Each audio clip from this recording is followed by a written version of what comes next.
Hi hello welcome back to our channel. ఈరోజు అయితే side jointing అనేది ఎలా చేసుకోవాలో చూపిస్తానండి. సో ఇక్కడ ఈ బ్లౌజ్కి అయితే ఆల్రెడీ స్టిచ్చింగ్ అనేది చేశాను. మనకి చంక దగ్గర కానీ కింద హ్యాండ్ దగ్గర కానీ నడుము దగ్గర కానీ ఎక్కడ కూడా ఎగుడు దిగుడు అనేది లేకుండా పర్ఫెక్ట్ ఫిట్టింగ్తో అయితే వచ్చేసింది. సో ఇలా ఈజీగా నీట్గా ఎలా చేసుకోవాలో అయితే చూపిస్తాను. జస్ట్ టేప్తో అయితే 3 కొలతలు ఉంటే సరిపోతుందండి. పర్ఫెక్ట్ ఫిట్టింగ్తో అయితే చేసుకోవచ్చు. ఒకేసారి ఒకే కుట్టుతో అయితే వేసుకోవచ్చు.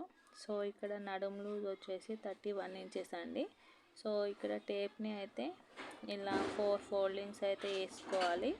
31 అంటే మనకి ఇలా టేప్తో అయితే కరెక్ట్ మెజర్మెంట్ అయితే వస్తుంది. సో ఇక్కడ టేప్ని 4 ఫోల్డింగ్స్ వేసుకుంటే మనకి 31 ఇంచు అయితే తక్కువ 8 ఇంచులు అయితే వచ్చింది. సో ఇలా బ్యాక్ పార్ట్ని అయితే 2 ఫోల్డింగ్స్ అయితే కరెక్ట్గా చేసుకోవాలి. ఇలా కరెక్ట్గా చేసుకొని మిడిల్ దగ్గర నుండి మనకి వచ్చిన ఈ 8 అనేది ఉంది కదండి మార్కింగ్. సో అంటే నడుము లూజ్లో 4వ భాగము ఇలా బ్యాక్ సైడ్ 2 మార్కింగ్స్ పెట్టుకోవాలి.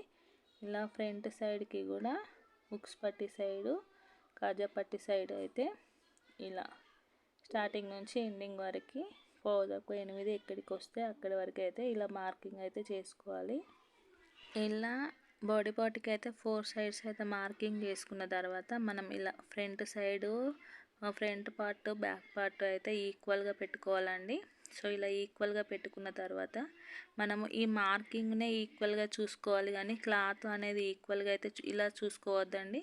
సో ఇలా చూసుకుంటే మనకి షేప్ అనేది ఫిట్టింగ్ అనేది కరెక్ట్గా ఉండదు.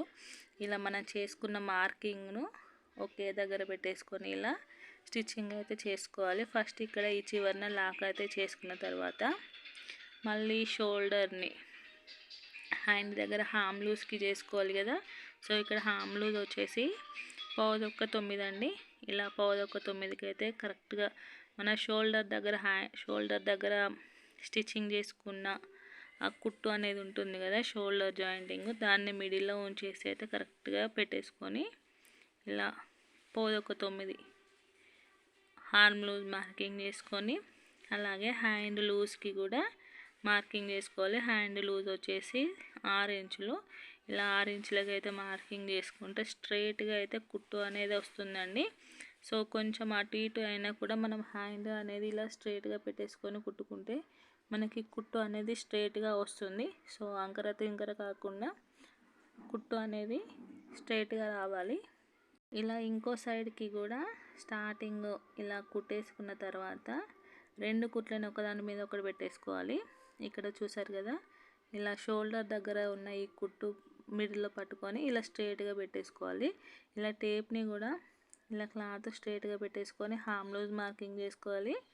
అలాగే హ్యాండ్ లూజ్ మార్కింగ్ కూడా చేసుకోవాలి. చేసుకున్న తర్వాత ఇలా కింది నుంచి స్ట్రైట్గా అయితే ఇలా కుట్టు వేసుకోవాలండి. ఇలా స్ట్రైట్గా అయితే వస్తుంది. మనం ఇలా మార్కింగ్ చేసుకుంటేనే మనకి కుట్టు అనేది స్ట్రైట్గా వస్తుంది. లేదు అంటే కుట్టు అనేది కరెక్ట్గా రాదండి. మనకి సైడ్ ఉన్న స్టిచ్చింగ్తోనే మనకి బ్లౌజ్ ఫిట్టింగ్ అనేది కరెక్ట్గా వస్తుంది. సో బ్లౌజ్ ఫిట్టింగ్ అనేది కరెక్ట్గా రావాలంటే ఇదే మెథడ్లో అయితే మనము ఫినిషింగ్ అయితే ఇవ్వాలి. సో అలాగే సైడ్కి ఇంకొక 2-3 కుట్లు అనేది వేసుకోవాలి. సో మరి ఈ సైడ్కి ఎక్స్ట్రా కుట్లు కూడా వేసుకుంటే అంత బాగుండదు. మనకి సైడ్కి అయితే క్లాత్ ఎక్కువగా ఉండి ఉబ్బులాగా అయితే కనబడుతుంది. సో ఒక 3-4 కుట్ల కంటే ఎక్కువ కుట్లు అయితే అవసరమే లేదండి. మనకి బోటిక్ స్టైల్ ఫినిషింగ్ అనేది రావాలంటే ఇలాగే స్టిచ్చింగ్ చేస్తే బోటిక్ స్టైల్ ఫినిషింగ్ అయితే వస్తుంది.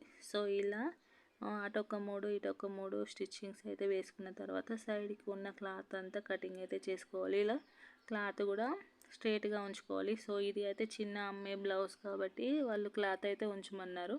సో ఇక్కడైతే ఫినిషింగ్ అయితే వచ్చేసింది. నడుము లూజ్ కూడా ఇక్కడైతే చెక్ చేసి చూపిస్తానండి. సో పర్ఫెక్ట్గా అయితే 31 దగ్గరికి అయితే వచ్చింది.